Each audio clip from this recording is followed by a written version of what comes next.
И им кажувам на пациентите кога разговараме на таа тема, е да наоѓаат начини по половина час да го потурнуваат времето на легнување. Ако станувањето е фиксно, легнувањето да почнеме да го потурнуваме кон напред по половина час. Зошто по половина час? Лига на шампиони, ракомет, фудбал, како? Треба и тие да презакажат порано. Знам, знаете како, во еден момент тука мора добро, вашиот пример е малку екстремен, оти вие станувате многу рано. Значи 4:20 не е стандардното време за нема спас за мене, доктор.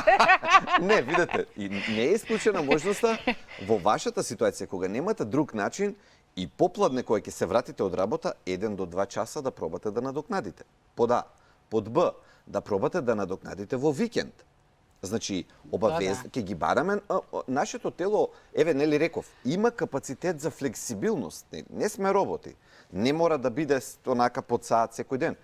Меѓутоа ќе барате чаре како да надокнадите. Или викендот, или попладне малку. Со тоа што попладнето секогаш треба да сме внимателни, да не претераме. Оти ако претераме со попладневната дремка, отиде сонот вечер. Тогаш веќе не е дремка, тоа може да е подолга од ноќно доспиење. И проблемот е дека ќе ни ја наруши редот. Односно, вечерта кој ќе дојде ред да легнеме, ние може да лежиме, очите ќе бидат отворени. Оти ако попладневната дремка испадне да биде 3 часа, не можеме после, ако од 4 до 7 ако спиеме, после ние во 11 не можеме да заспиеме пак. Затоа е важно попладневната дремка да го задржи тоа, да биде до 1 час, да речеме, како што кажува името, за да можеме ние да го земеме тој отинели. Пак ќе се вратам на имунитетот.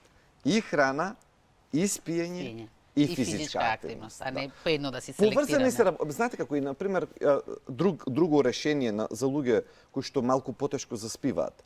И сега низ разговор ќе ги прашам, а колку сте физички активни? И ќе биде одговорот дека до продавница и назад. И тоа ако е многу блиско е пешки, ако не е блиско е со кола. И сега пеш е само одењето од зградата која и да е, до автомобилот и од автомобилот до другиот објект и пак назад и низ дома.